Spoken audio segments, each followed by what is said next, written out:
أيتها النفس المطمئنة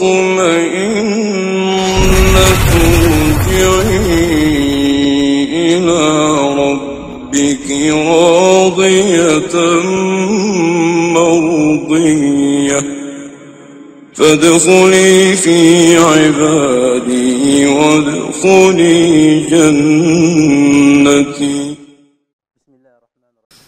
Chers frères et sœurs, lorsque quelqu'un veut faire l'exégèse du Coran, bien entendu, il ne va pas s'appuyer sur ses propres compétences. Il y a une progression dans la compréhension, dans les outils de la compréhension de la parole d'Allah tabaraka wa ta'ala.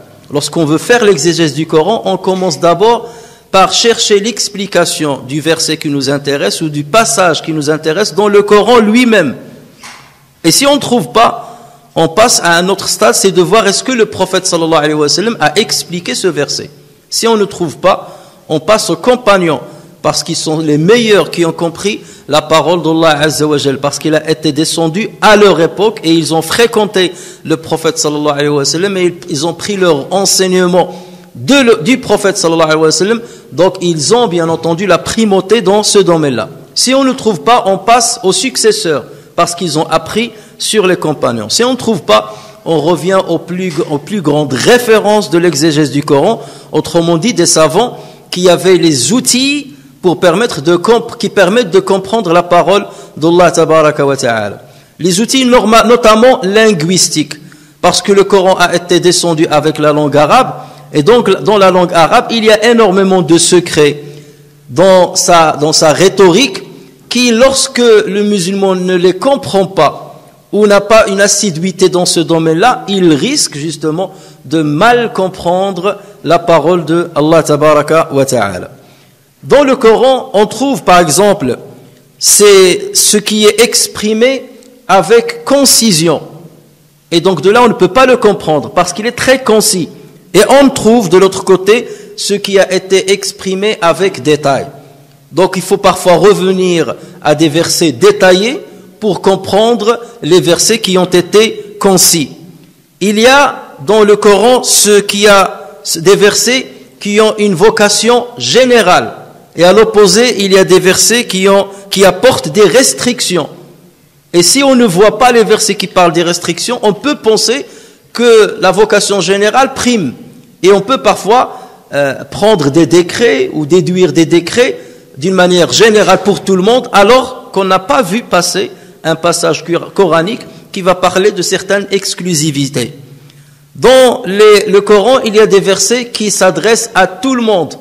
Et il y a des versets qui sont dédiés à des cas spécifiques.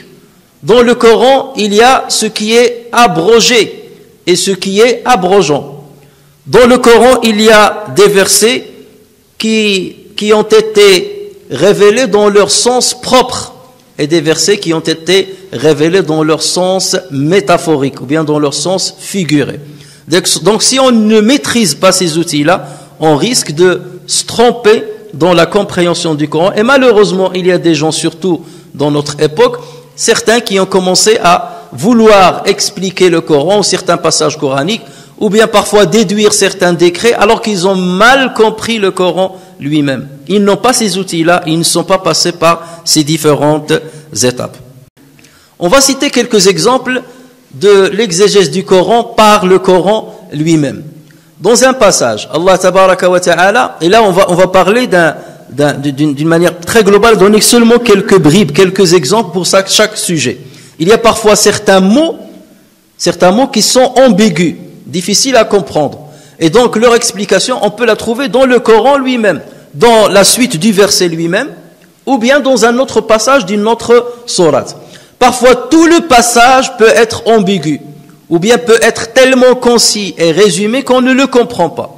Et c'est pour cela qu'il faut aller chercher ailleurs l'explication de ce mot ou bien de ce passage. Un exemple, en parlant du châtiment qu'Allah Azza wa Jalla fait descendre sur le peuple de Lot, Allah Tabaraka wa Ta'ala dit: lorsque vint notre ordre, nous renversâmes la cité de Lot, nous renversâmes la cité de fond en comble et fîmes pleuvoir sur elles en masse des pierres de Sijil, des pierres de Sijil succédant les unes aux autres. Sijil, donc comment on va comprendre ce mot-là?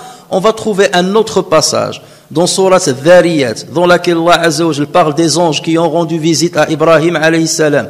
Et lorsqu'il s'est enquis de l'ordre qu'Allah Azza wa Jal leur a donné, qu'est-ce qu'ils ont dit? Nous allons vers la cité de l'autre, linursila alayha hijaratan min tin, afin de jeter sur eux des pierres d'argile. Et donc, puisqu'il s'agit du même sujet, donc les pierres d'argile, donc Sijil, ça veut dire l'argile, ça a été mentionné dans un autre endroit d'une manière plus explicite. Il en est de même lorsqu'Allah Azza wa Jal dit, certes l'homme a été créé halou'. L'homme a été créé halou'. C'est un mot qui est rare dans la langue arabe, et l'explication vient juste après. Allah Azza wa Jal explique ce que cela veut dire. Quand le malheur le touche, quand l'homme, le malheur le touche, il est abattu.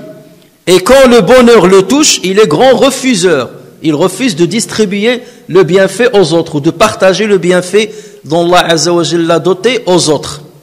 Donc là, l'explication a été donnée tout de suite après la citation de ce mot-là. Donc il n'y a pas besoin à ce que quelqu'un commence à aller chercher dans les dictionnaires d'arabe ou à aller chercher ce qu'il y a un hadith qui parle de ceci ou de cela, puisque le Coran lui-même a expliqué le verset.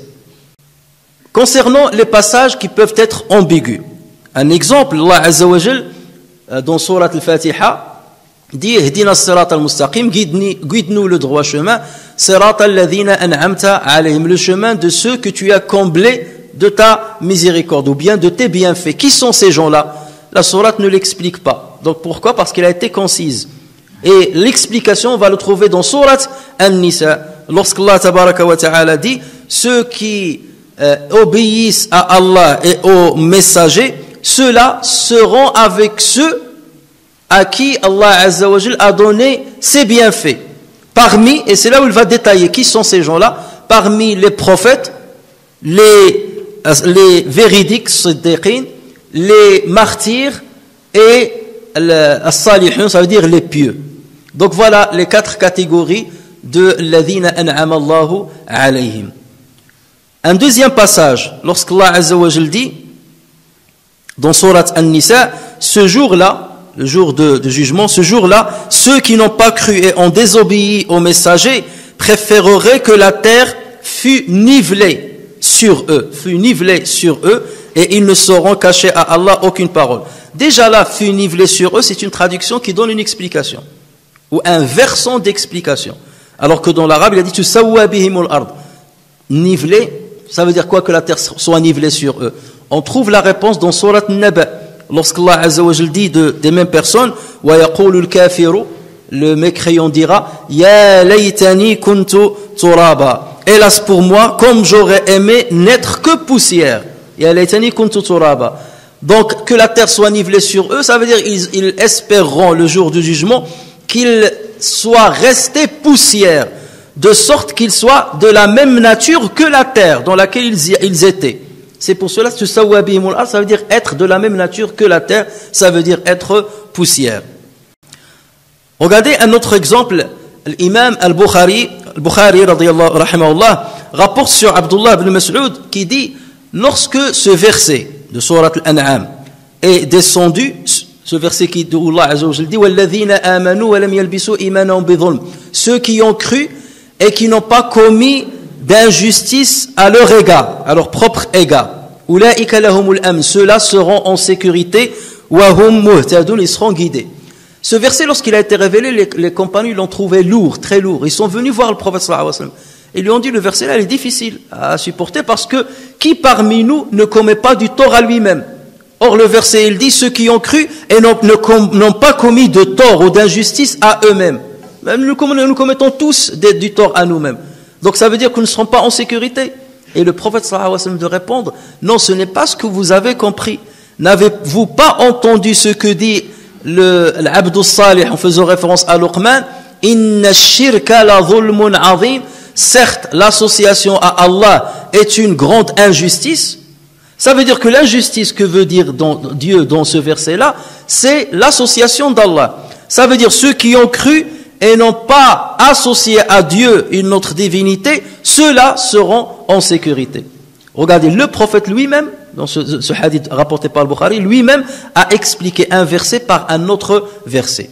Et si on n'a pas pris en référence l'autre verset, on aurait pu croire que tous ceux qui commettent du tort à eux-mêmes seront en insécurité totale. Donc le prophète sallallahu alayhi wa sallam par là est en train de nous dire, expliquez vous-même le Coran par le Coran. Revenez à d'autres versets qui sont plus explicites que d'autres. Un autre exemple, vous avez certaines personnes qui sont guidées par leur passion, et notamment parmi ceux qui boivent l'alcool, et parmi des musulmans malheureusement. Et qu'est-ce qu'il te dit? Il te dit, ben, il n'y a rien dans le Coran qui prouve, c'est à la mode maintenant, c'est devenu à la mode. Dès que quelqu'un commet un péché, il te dit, il n'y a rien dans le Coran qui interdit cette pratique. Et ils disent, il n'y a rien dans le Coran qui interdit la consommation du vin. Alors forcément, vous allez tout de suite, vous, avoir le réflexe d'aller citer le verset dans lequel Allah Azza wa Jal dit, Ya ayyuhalladhina amanu, ô les croyants, le vin, le jeu de hasard, les pierres dressées, les flèches de divination, ne sont qu'une abomination, œuvre du diable, écartez-vous-en, écartez-vous-en afin que vous réussissiez. Qu'est-ce qu'il va vous dire? Il va dire, oui, mais là, il a dit, écartez-vous-en, il n'a pas dit c'est haram, ne le faites pas. Il a dit, et jtanibu ne veut pas dire interdit. Et c'est là où il faut toujours avoir le réflexe aussi d'aller chercher un autre verset beaucoup plus explicite pour les acculer. Et le verset, c'est là où Allah Azza wa Jal dit, écartez-vous, ou bien jtanibu rijsa min al-awthan, écartez-vous de la souillure des idoles et écartez-vous des paroles mensongères. Et là tu vas lui dire, ben Allah Azza wa Jal dans ce verset-là, il a parlé aussi de jtanib, écartez-vous. Mais là il a parlé de l'awthan, de l'adoration des idoles. Est-ce que l'islam autorise l'adoration des idoles? Il va te dire non. Est-ce que l'islam tolère l'adoration des idoles? Il va te dire non. Est-ce que l'islam tolère la parole mensongère? Il va te dire non. Même pas l'islam, n'importe quelle idéologie dans le monde n'aimerait pas le mensonge ni l'adoration des idoles. Ben tu vas lui dire, ben c'est exactement cela. Allah Azza wa Jal, dans ce verset-là où il parle des idoles et il parle du mensonge, il a utilisé le terme ijtanibu, ou bien le verbe ijtanibu, écartez-vous. Et toi-même tu dis que ça veut dire interdit. Ben c'est le même terme qu'il a utilisé pour le vin et pour les autres choses qui ont été citées. Donc c'est là où on comprend que malheureusement il y a des gens parfois qui sont dans l'esprit est dicté ou bien est orienté par leur passion, et c'est comme ça qu'ils essayent de lire le Coran ou de le comprendre ou de trouver des justifications complètement tordues pour justifier leur égarement ou les péchés qu'ils sont en train d'accomplir. Une autre manière, une autre chose aussi, parfois en rassemblant deux passages du Coran, on peut extraire un décret qui n'était pas visible à tout le monde. Et Abdul Razzaq San'ani rapporte un hadith dans lequel il dit qu'on a ramené une femme à Omar ibn Khattab lorsqu'il était calife. On a ramené une femme à Omar ibn Khattab qui a accouché 6 mois après son mariage. À peine 6 mois après son mariage. Et donc on l'a accusée d'avoir commis l'adultère. On lui a dit voilà, à peine il s'est marié 6 mois, elle a eu un enfant. Ça veut dire qu'elle a commis l'adultère puisque la grossesse doit durer 9 mois. Donc Omar ibn Khattab était convaincu. Il leur a dit, ben, il faut appliquer la sentence sur elle. La sœur de cette dame, qui allait être condamnée, est venue en criant chez Ali ibn Abi Talib. Ali, moi je connais ma sœur. C'est une femme qui est noble, c'est une femme qui a tout son honneur. C'est pas possible qu'il ait commis l'adultère. Est-ce que tu lui trouves une excuse? Et Ali ibn Abi Talib, il lui a dit, ben oui, il y a une excuse pour elle. Et la femme a dit Allahu Akbar et il a couru vers Omar ibn Khattab, avant de savoir les détails. Elle a couru vers Omar ibn Khattab et il lui a dit Ali ibn Abi Talib trouve une excuse pour ma sœur, pour qu'on n'applique pas la sentence sur elle. Et Omar a envoyé à Ali ibn Abi Talib. Il lui a dit pourquoi tu dis cela? Et Ali lui a dit n'as-tu pas entendu deux passages coraniques? Le premier passage dans lequel Allah Azza wa Jal dit Wal walidat, les mamans yurdi'na awladahunna hawlayni kamilayn. On les invite à allaiter leurs enfants 2 années complètes. Et 2 années, ça fait 24 mois. Et Allah Azza wa Jalla, dans un autre verset, il dit wa hamluhu wa fisaluhu 30 shahra. La grossesse et l'allaitement 30 mois. La grossesse et l'allaitement 30 mois. Donc des 30 mois, si on retranche les 24 mois qui ont été cités dans l'autre verset, qu'est-ce qui va nous rester? Il va nous rester seulement 6 mois. Ça veut dire que le minimum de grossesse pour avoir un enfant complet, c'est 6 mois. Et donc c'est le cas de cette femme. Donc le Coran lui-même innocente cette femme. Et dès que Omar ibn Khattab a entendu cela, il a dit libérez cette femme. On n'applique pas la sentence sur elle. Elle est innocente. Donc vous voyez, Omar ibn Khattab, avec sa grandeur, n'a pas pu extraire ce décret, n'a pas pu comprendre cette subtilité, alors qu'il connaît par cœur le Coran. Mais Ali ibn Abi Talib, avec le savoir qu'Allah Azza wa Jalla lui a donné, en rassemblant ces deux versets, ou ces deux passages coraniques, il a tout de suite extrait une information qui n'était pas forcément visible à la majorité, voire à la totalité des musulmans de l'époque. Voilà pourquoi on dit qu'il faut d'abord commencer par expliquer le Coran en utilisant le Coran lui-même, avant de passer à une deuxième étape qui est celle de prendre référence auprès du prophète sallallahu alayhi wa sallam et auprès de l'explication du prophète sallallahu alayhi wa sallam. Un dernier exemple, chers frères, regardez dans Surat Al-Shams, Al-Takwir, Allah Azza wa Jalla dit wa idha an-nufusu zuwijat. Quand les âmes seront couplées ou accouplées. Et d'ailleurs, c'est sa traduction que vous allez trouver dans le Coran. Quand les âmes seront accouplées. Zouwijat, on va croire qu'il s'agit du zawaj, du mariage. C'est lorsque les âmes seront mariées. Ça n'a pas de sens, cela. Mais ceci va être mieux élucidé lorsqu'on passe à une autre sourate. Lorsqu'Allah Azza dans sourate al-Waqi'a, il parle de l'Waqi'a, l'événement. Ça veut dire la fin du monde. Donc il parle de l'Waqi'a, il dit le jour là, vous serez kuntum azwajan thalatha. Vous serez trois catégories. Les gens de droite qui iront au paradis, les gens de gauche qui iront à l'enfer, et as-sabiqoun, les premiers, ça veut dire ceux qui ont dépassé tout le monde par leurs bons actes. Donc c'est ça l'azwaj ici, ça veut dire les catégories. Et ceci s'élucide encore bien dans un autre verset, lorsqu'Allah Azza wa Jalla dit ou dira le jour du jugement aux anges, rassemblez les injustes et leurs épouses. Et d'ailleurs c'est comme ça que c'est traduit dans le Coran, malheureusement. C'est pour ça que même la traduction parfois, elle peut tromper et trahir le sens et l'essence du Coran. Et imaginez quelqu'un qui lit le Coran comme ça, il va dire le Coran est injuste. Rassemblez les injustes et leurs épouses et tous ceux qu'ils adoraient en dehors d'Allah, puis conduisez-les au chemin de la fournaise. Mais on va dire, mais si quelqu'un a été égaré, pourquoi son épouse va le suivre? Ou une femme qui a été égarée, pourquoi son époux va la suivre dans l'enfer? Et prenons le cas de Asiya, l'épouse de Pharaon. Pharaon était égaré. Allah Azza wa Jalla nous a informé qu'il sera dans l'enfer. Est-ce que le jour du jugement, pareil, on va dire à Pharaon, on va dire aux anges, Dieu va dire aux anges, faites entrer Pharaon dans l'enfer ainsi que son épouse? Mais elle était croyante, Allah Azza wa Jalla l'a cité d'une manière claire dans Surat Tahrim. Non, les épouses ici, ça veut dire les catégories. L'azwaj, ça veut dire les catégories. Rassembler les injustes par catégorie. La catégorie des ivrognes, la catégorie des fornicateurs, la catégorie des tricheurs, la catégorie des adorateurs, des associateurs, et ainsi de suite. Et ensuite, faites-les, traînez-les jusqu'à l'enfer. Donc voilà quelques exemples, chers frères, qui doivent normalement nous illuminer. D'une part, pour qu'on ne vienne pas comme ça et dire je vais expliquer le Coran, alors que tu connais ni arabe ni rien du tout, c'est impossible. Un non-arabophone ne peut jamais prétendre pouvoir expliquer le Coran.